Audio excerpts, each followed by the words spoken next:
Most remodelers don't have a lead problem. They actually have a positioning problem. And if you're trying to attract high-end projects, so those $150,000 kitchens, $500,000 additions, and $1 million plus custom homes, your website might be quietly costing you those jobs. And you don't even realize it, because here's the truth. High-end clients don't shop. They actually filter. And if your website doesn't immediately communicate clarity, confidence, and credibility, they're gone before you even know they were there. Today, I want to break down why your website may be repelling premium clients and what to do to fix it if you actually want to attract better projects, not just more inquiries. So first, let's talk about what high-end buyers are really doing. When someone is considering a $300,000 remodel, they're not filling out 5 forms and comparing bids like they're buying a dishwasher. They're researching, quietly behind the scenes. They're opening 6 to 10 tabs. They're scanning for signals. They're asking one question: does this company feel like the right fit for the level of investment I'm about to make? And most remodeler websites fail that test in the first 15 seconds. So here's mistake number 1. You sound like everyone else. High quality craftsmanship, customer focused service, your dream home brought to life. That's not differentiation. If I removed your logo and put your competitor's logo at the top of your homepage, would anyone notice the difference? High-end clients are looking for specificity. Do you specialize in whole home remodels over $250,000? Do you focus on historic renovations? Are you design build only? Do you have a minimum project size? If you don't clearly define who you are for, you automatically attract a generic audience. And when you attract a generic audience, you attract price shoppers. Okay, here's the second mistake. You hide pricing like it's a state secret. Now, I'm not saying you need to publish a fixed bid on your homepage. That's impossible. But if you're targeting premium clients and your website completely avoids the money conversation, here's what generally happens. They assume that you're either A, inexperienced, B, cheap, C, not confident, or D, you're going to play games with pricing later. High-end buyers want clarity. They want ranges.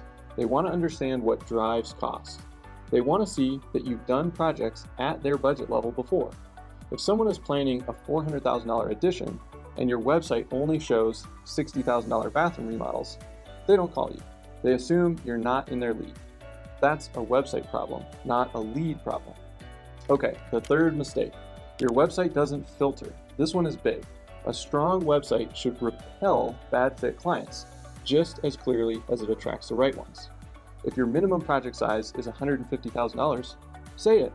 If you only work in certain neighborhoods, say that too. And if you require a design agreement before estimating, communicate that. When you don't filter, you create chaos in your sales process. No sales process, Sam. He ends up wasting time on $25,000 inquiries. Busy Bob complains about bad leads, and the owner gets pulled back into sales because nobody else can qualify like I can. That all starts at the website level. Here's the fourth mistake. You look expensive, or you look cheap, but by accident. Now this one is subtle. Design matters. Photography matters. Copy tone matters. If your brand looks dated, cluttered, or inconsistent, premium buyers feel at risk. If your messaging is overly aggressive, full of exclamation points and discount language, you attract budget buyers. If your site feels like a brochure from 2012, high-end homeowners assume that your process is too. You're not just showing projects, you're signaling confidence, and signaling is everything at higher price points. Now, let's talk about what a website that attracts high-end projects actually does.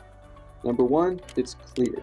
Within 5 seconds, I know who you are, what you specialize in, where you work, and then what the next step is. There's no guessing, no vague language. And number 2, it builds authority.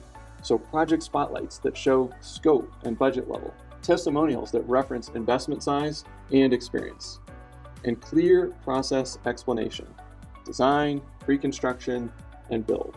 High-end clients don't just want pretty pictures. They want proof that you've successfully led projects at their level before. All right, number 3, it creates 2 clear paths, one for researching, one for ready. If I'm in the early process, maybe I download a cost guide or I read a detailed project breakdown. If I'm ready, I can easily schedule a consultation. Too many remodeler websites only offer "Contact us," and that misses 96% of buyers who are still evaluating. And those 96%, they might be your next $500,000 project 6 months from now. And if your website isn't attracting the projects you want, it's probably attracting the projects you're positioned for. Your marketing doesn't lie. If you're getting small jobs, price shoppers, and tire kickers, your website is likely signaling general contractor for anything, not premium remodeler with standards. And that is fixable. You don't necessarily need a full redesign tomorrow, but you do need to ask, does my website clearly define my ideal project? Does it confidently talk about investment ranges? Does it show work at the level I want more of? And does it filter out the wrong buyers? Or am I just hoping the right people magically call? Because hope is not a positioning strategy. If you want better projects, you have to build a website that makes high-end buyers feel understood, confident, and safe moving forward. Otherwise, they'll find someone who does, and they won't tell you why they left. All right, we'll see you next time here on Builder Funnel TV.